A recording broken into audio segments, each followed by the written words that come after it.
Hola, vamos a continuar nuestro viaje. Imagínate dónde estamos. En un lugar muy importante para mí, a orillas del mar, que creo que refleja muy bien lo que es el mundo emocional. A veces está tranquilo, en calma, y otra vez se levanta con furia sus olas. Siempre en cambio, siempre pasando de un estado a otro. ¿Cómo son las emociones? Haciendo un recordatorio, en la clase pasada vimos qué son las emociones, estas predisposiciones a la acción, estas activaciones energéticas que preparan nuestro cuerpo para reaccionar en forma a veces muy rápida y automática. Decíamos que las emociones también son breves, duran poquito tiempo y pasamos de una a otro estado. Bueno, el haber realizado la tarea que te propuse en la clase pasada de observar estos cambios de estados internos, estas respuestas automáticas, te va a permitir ahora tener más precisión para poder nombrarlas y diferenciarlas unas de otras. En esta clase vamos a avanzar un poco más y vamos a conocer 4 emociones básicas: el miedo, la rabia, la tristeza y la alegría. ¿Y qué vas a aprender hoy día? Vas a aprender principalmente a identificarlas, a diferenciarlas, a nombrarlas y a reconocer en tu cuerpo cuál de ellas se está activando. Tenemos que decir que a veces las reprimimos para no sentirlas y otras veces las expresamos de manera exagerada. Ninguna de las dos situaciones es lo ideal. Hay una manera equilibrada de reaccionar ante cada emoción y en eso nos vamos a detener con mucha precisión. Vamos a partir por el miedo. ¿Cuándo aparece esta emoción? Principalmente cuando percibimos o interpretamos que hay una amenaza que puede ser real o imaginaria que nos pone en peligro. Es la reacción más típica de supervivencia y aparece también cuando observamos que la amenaza es mayor que los recursos que tenemos para enfrentarla. Tenemos que hablar en público, nos notifican que tenemos una enfermedad, o somos padres y tenemos mucho miedo que le pase algo a nuestros hijos. Imagina tú también cuáles son las situaciones que te dan miedo. ¿Cuál es tu reacción más típica? ¿Qué hacemos cuando aparece el miedo? Arrancamos, nos protegemos, huimos, o también cuando no tenemos otra opción, también podemos atacar. Esas son las dos reacciones típicas, ataque o huida. Ahora, cuando el miedo es muy fuerte, va a venir otra reacción, que es congelarnos, quedarnos detenidos, no saber qué hacer. Esa es otra respuesta del miedo. Ahora, ¿qué pasa si hay personas que no sienten miedo? O te das cuenta que tú también te cuesta conectar con el miedo. Bueno, esas personas a veces toman riesgos innecesarios, son personas temerarias que se meten en problemas porque no están escuchando ni observando las señales de riesgo. ¿Qué pasa si al contrario somos hiperreactivos ante el miedo? Como decía, te puedes congelar, te puedes quedar detenido o también puedes tener una reacción de ansiedad, de angustia, donde te empiezas a movilizar en forma caótica. Ahora, ¿cuál puede ser una respuesta equilibrada ante el miedo? Cuando yo sé sopesar el miedo, estoy atento, estoy alerta, tomo precauciones, evito meterme en problemas, me voy del lugar donde está lleno de amenazas. Es decir, el miedo me va a proteger y yo voy a ser capaz de actuar en presencia del miedo también en forma responsable. Pero ojo, porque a veces el miedo viene a decirnos no avances, no enfrentes una situación, y es muy importante saber enfrentar el miedo y superarlo. Muchas veces el miedo nos aconseja que no actuemos, pero lo que nos está diciendo la vida es que tenemos que dar un paso adelante. Un joven que tiene que irse de la casa y tiene mucho miedo de vivir solo, o se tiene que ir a otro país. Enfrentar el miedo es muy importante y para eso el coraje es fundamental. Ahora, hay que entender que el coraje no es la ausencia de miedo. El coraje tiene que ver con actuar en presencia del miedo. Y eso también nos fortalece.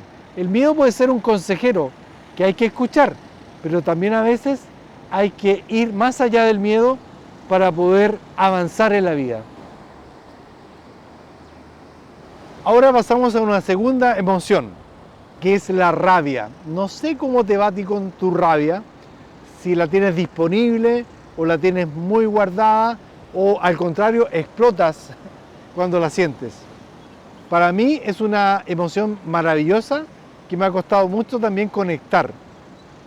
La rabia aparece cuando suceden eventos que nos parecen injustos, cuando nos pasan a llevar, cuando sentimos que alguien ha transgredido nuestra dignidad y por lo tanto, fíjate en la palabra, nos indignamos. ¿Qué pasa con la rabia? La rabia nos va a llevar a protegernos, a defendernos, a reclamar nuestro lugar, el lugar que nos corresponde. Es la capacidad de decir que no, de poner límites. ¿Cómo sentimos la rabia en el cuerpo? A veces, no sé, a mí me pasa que empiezo a sentir una fuerza en los brazos y me dan ganas de atacar, de golpear.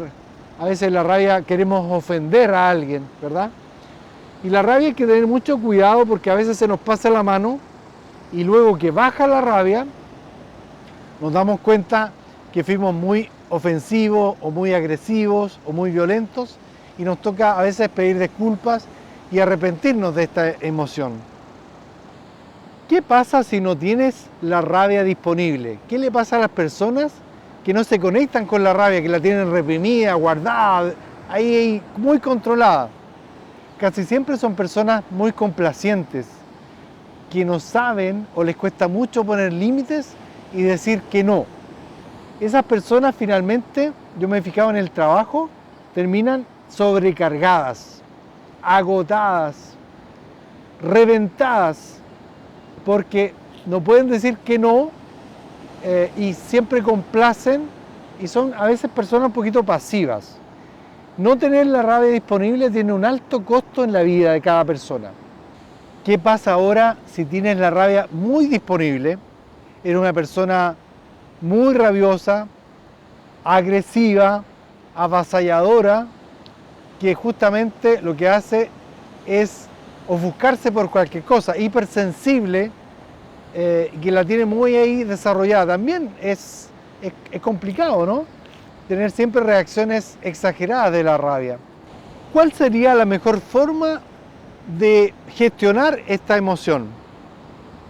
Sin exagerarla, sin las explosiones de rabia, de ira, pero tampoco reprimiéndola, guardándola y anulándola. Sería con mucha seguridad ser capaz de poner límites, de saber decir que no, saber muy claramente lo que nos gusta y lo que no nos gusta. Por otro lado, saber confrontar, pero sobre todo saber resolver. La rabia es la energía que nos sirve para resolver conflictos, para llegar a buenos acuerdos, pero siempre en calma, en seguridad, pero también con mucha firmeza. Quedé un poco energetizado con la rabia y ahora nos vamos a calmar un poquito para entrar en otro espacio emocional muy importante, que es la tristeza o la pena, que es una emoción que surge principalmente frente a las pérdidas, frente también a la desilusión o cuando algo se está acabando también. Ejemplos: la pérdida de un ser querido, la partida de un amigo, cuando un hijo se va de la casa, personas que se separan y pierden una relación, ahí aparece la tristeza o la pena. ¿Y cuál es la función? En la pena entramos en un dolor, en un desgarro, y necesitamos tiempo para recuperarnos. Entonces, ¿cuál es la reacción típica de la pena? Nos dan ganas de alejarnos del mundo, de irnos a un espacio más íntimo, queremos silencio, entramos en un estado reflexivo. La tristeza nos va a hablar de una pérdida de algo importante para nosotros. Por eso, cuando las personas no tienen activada la emoción de la pena, la evitan o la reprimen, son personas en general que son indiferentes ante las pérdidas, parecen indolentes, pasan por personas incluso frías.